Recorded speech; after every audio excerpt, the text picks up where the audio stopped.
Hare Krishna. Hare Krishna, everyone. Welcome. So we're going to continue our reading from the Grantaraj Srimad Bhagavatam. Where are we? Canto 1, Chapter 14, Text 40. Oh, there's a 39. 39. Perfect. So we'll start with the invocation. Om Namo Bhagavate Vasudevaya. Om Namo Bhagavate Vasudevaya. Om Namo Bhagavate Vasudevaya.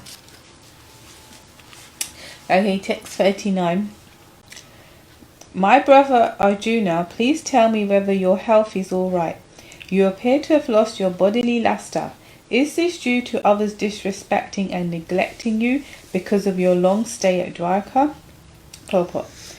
From all angles of vision, the Maharaj inquired from Arjuna about the welfare of Dwarka, but he concluded at last that as long as Lord Sri Krishna was there, nothing inauspicious could happen.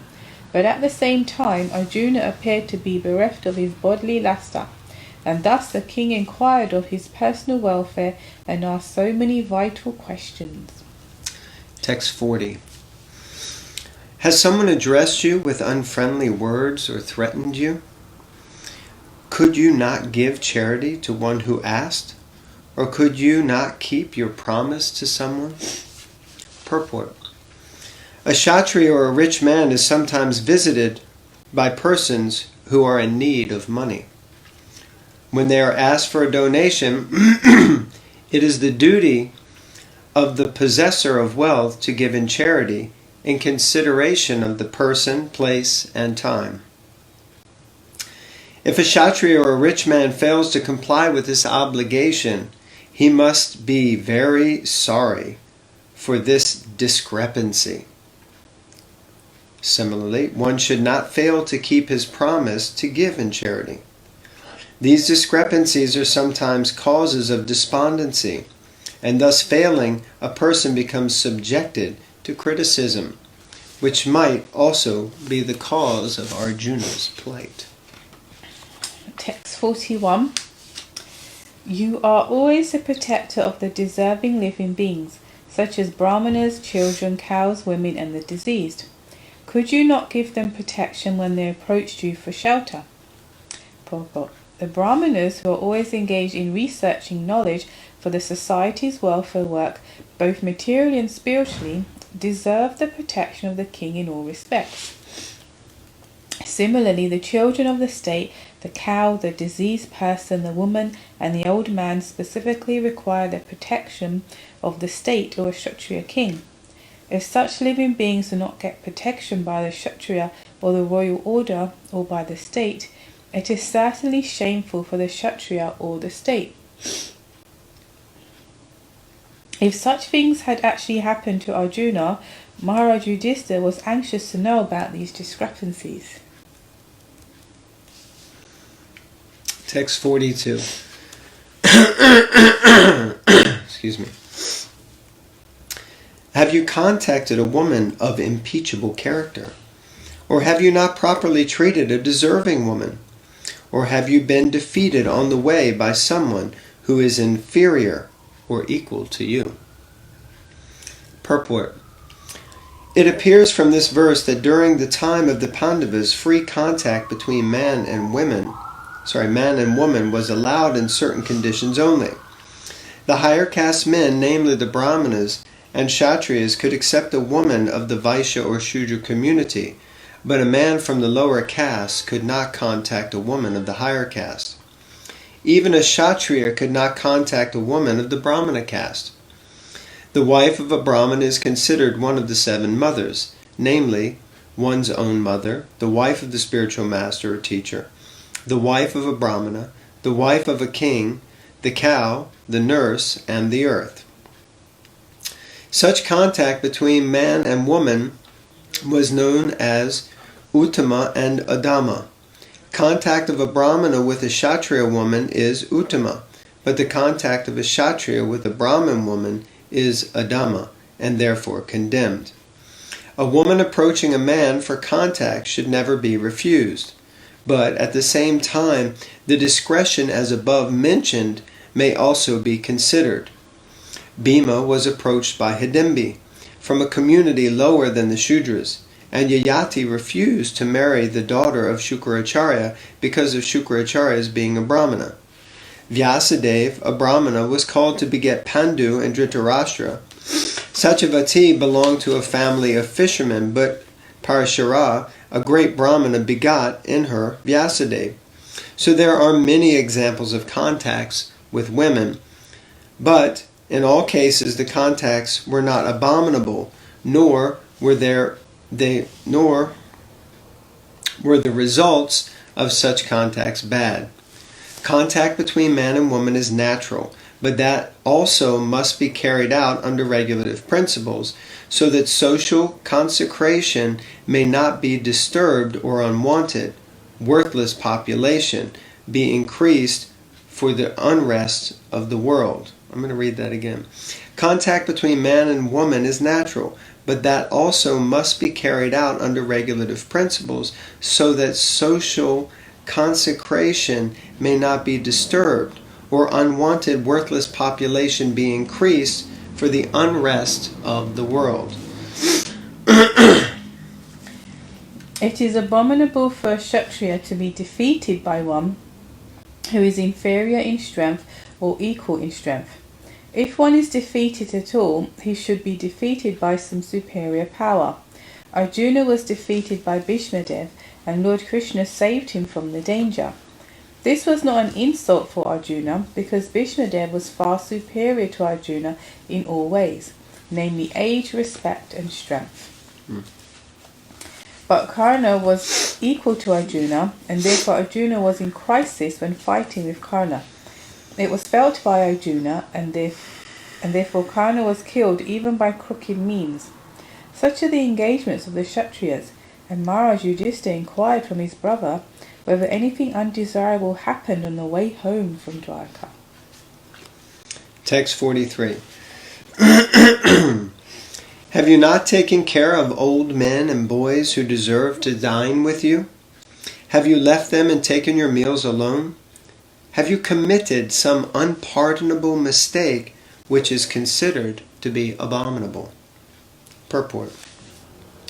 It is the duty of a householder to feed first of all the children, the old members of the family, the brahmanas, and the invalids.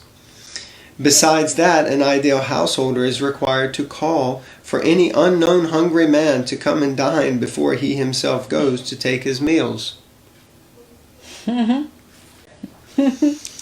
is required to call for such a hungry man thrice on the road. Okay, better go out there and make some calls. The neglect of this prescribed duty of a householder, especially in the matter of the old men and children, is unpardonable. Interesting. Text 44. Or is it that you are feeling empty for all time because you might have lost your most intimate friend, Lord Krishna? O my brother Arjuna, I can think of no other reason for your becoming so dejected. All the inquisitiveness of Maharaj Yudhishthira about the world situation was already conjectured by Maharaj Yudhishthira on the basis of Lord Krishna's disappearance from the vision of the world, and this was now disclosed by him because of the acute dejection of Arjuna, which could not have been possible otherwise. So even though he was doubtful about it, he was obliged to inquire frankly from Arjuna on the basis of Sri Narada's indication. Thus in the Bhaktivedanta purports of the first canto, 14th chapter of the Srimad Bhagavatam, entitled The Disappearance of Lord Krishna. Sad chapter. Chapter 15. The Pandavas retire timely. Text 1. Sutta Goswami said, Arjuna, the celebrated friend of Lord Krishna, was grief-stricken because of his strong feeling of separation from Krishna, over and above all Maharaj Yudhishthira's speculative inquiries. Purport. Being too much aggrieved Arjuna practically became choked up, and therefore it was not possible for him to reply properly to the various speculative inquiries of Maharaj Yudhisthira. Text 2. Due to grief, Arjuna's mouth and lotus-like heart had dried up. Therefore his body lost all luster. Now remembering the Supreme Lord, he could hardly utter a word in reply. Text 3. With great difficulty he checked the tears of grief that smeared his eyes. He was very distressed because Lord Krishna was out of his sight, and he increasingly felt affection for him. Text 4. Remembering Lord Krishna and his well-wishers, benefactions, intimate familial relations, and his chariot driving, Arjuna, overwhelmed and breathing very heavily, began to speak. Purport. The Supreme Living Being is perfect in all relations with his pure devotee. Sri Arjuna is one of the typical pure devotees of the Lord, reciprocating in the fraternal relationship, and the Lord's dealings with Arjuna are displays of friendship of the highest perfect order. He was not only a well-wisher of Arjuna, but actually a benefactor. And to make it still more perfect, the Lord tied him into a family relationship by arranging Subhadra's marriage with him. And above all, the Lord agreed to become a chariot driver of Arjuna in order to protect his friend from warfare risks. And the Lord became actually happy when he established the Pandavas to rule over the world. Arjuna remembered all these one after another, and thus he became overwhelmed with such thoughts. Text 5. Arjuna said, O King, the Supreme Personality of Godhead, Hari, who treated me exactly like an intimate friend, has left me alone. Thus, my astounding power, which is astonishing even to the demigods, is no longer with me. Purport. In the Bhagavad Gita 10:41, the Lord says, anyone specifically powerful and opulent in wealth, strength, beauty, knowledge, and all that is materially desirable is to be considered but a product of an insignificant portion of the complete whole of my energy. No one, therefore, can be independently powerful in any measure without being endowed by the Lord.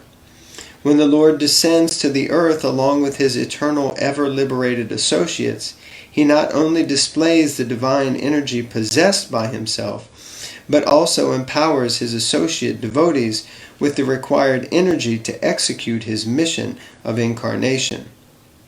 It is also stated in Bhagavad Gita 4:5 that the Lord and his eternal associates descend to the earth many times, but the Lord remembers all the different roles of incarnations, whereas the associates, by his supreme will, forget them.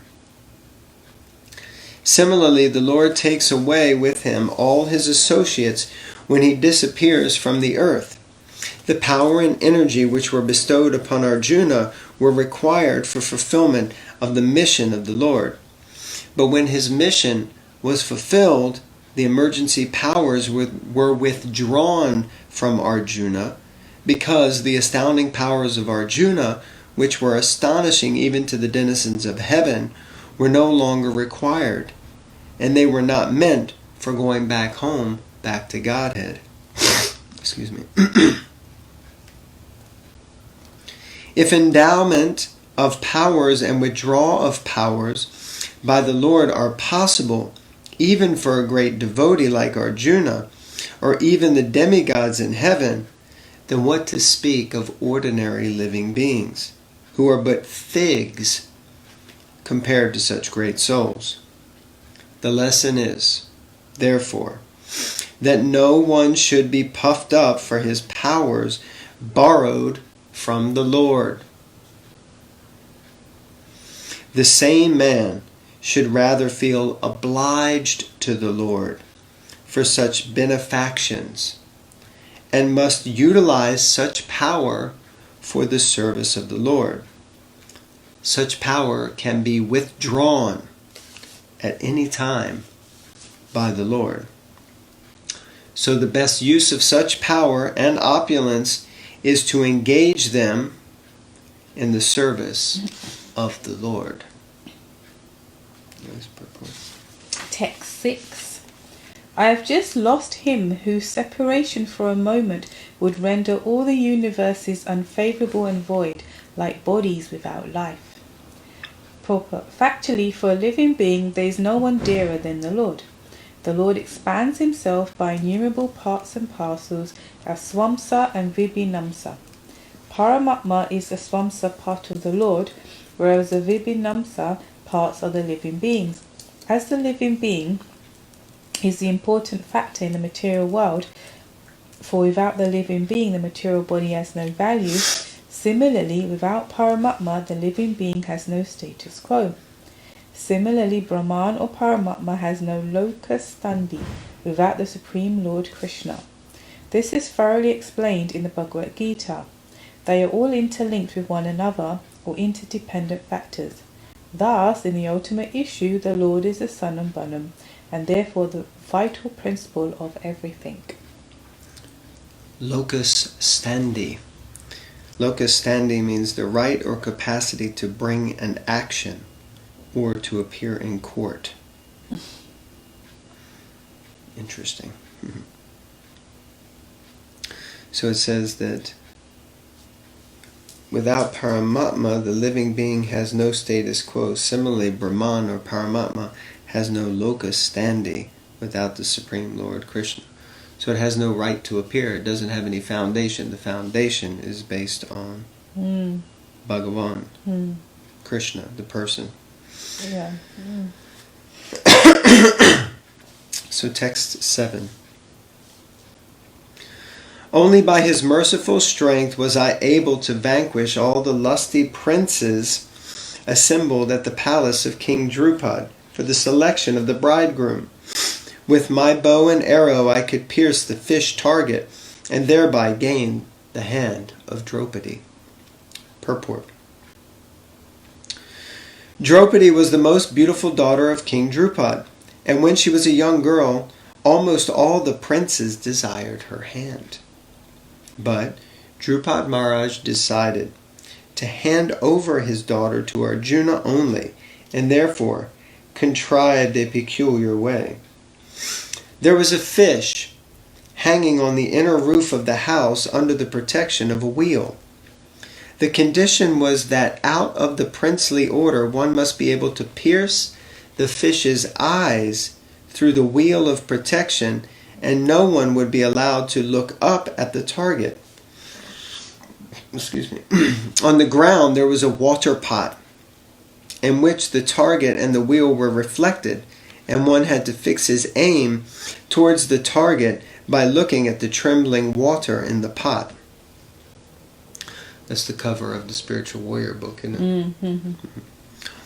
Maharaj Drupad well knew that only Arjuna and alternately Karna could successfully carry out the plan.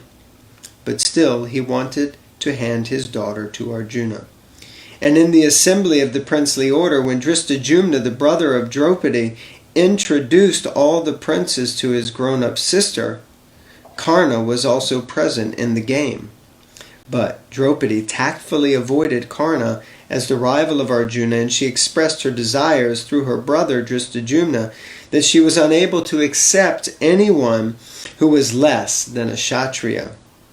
The Vaishyas and Shudras are less important than the Kshatriyas. Karna was known as the son of a carpenter, a Shudra. So Draupadi avoided Karna by this plea. When Arjuna, in the dress of a poor Brahmana, pierced the difficult target, everyone was astonished. And all of them, especially Karna, offered a stiff fight to Arjuna. But, as usual, by the grace of Lord Krishna, he was able to emerge very successful in the princely fight, and thus gain the valuable hand of Krishna or Draupadi. Sorry, it's not gain the valuable hand of Krishna. It's Krishna, because Draupadi's other name is Krishna, with a long A at the end. Not Krishna, but Krishna. So, or Draupadi.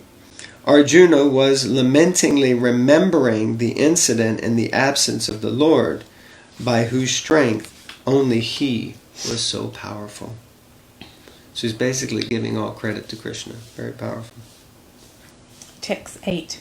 Because he was near me, it was possible for me to conquer with great dexterity the powerful king of heaven, Indradev, along with his demigod associates, and thus enable the fire god to devastate the Khandava forest.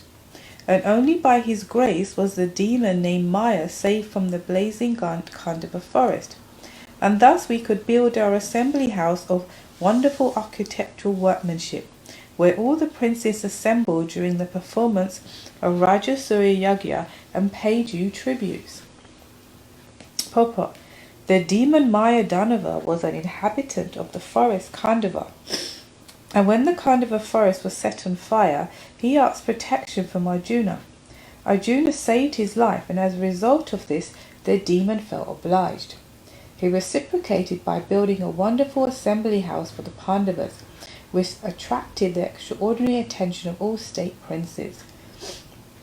They felt the supernatural power of the Pandavas, and thus without grudge all of them submitted and paid tributes to the emperor.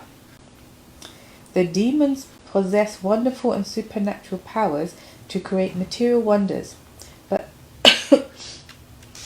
they are always disturbing elements of the society. The modern demons are the harmful material scientists who create some material wonders for disturbance in the society. For example, the creation of nuclear weapons has caused some panic in human society. Maya was also materialistic like that, and he knew the art of creating such wonderful things. And yet Lord Krishna wanted to kill him. When he was chased both by the fire and by the wheel of Lord Krishna, he took shelter of such a devotee as Arjuna, who saved him from the wrath of the fire of Lord Sri Krishna. Devotees are therefore more merciful than the Lord, and in devotional service the mercy of a devotee is more valuable than the mercy of the Lord. Both the fire and the Lord ceased from chasing the demon as soon as both of them saw that the demon was given shelter by such a devotee as Arjuna. This demon, feeling obliged to Arjuna, wanted to do him some service to show his gratefulness, but Arjuna declined to accept anything from him in exchange. Lord Sri Krishna, however, being pleased with Maya for his taken shelter of the devotee, asked him to render service unto King Yudhishthira by building a wonderful assembly house. The process is that by the grace of the devotee, the mercy of the Lord is obtained, and by the mercy of the Lord, a chance to serve the Lord's devotee is obtained. The club of Bhimsena was also a gift of Maya Danava. Amazing histories. Okay, so this will be the last one, I think. Yeah.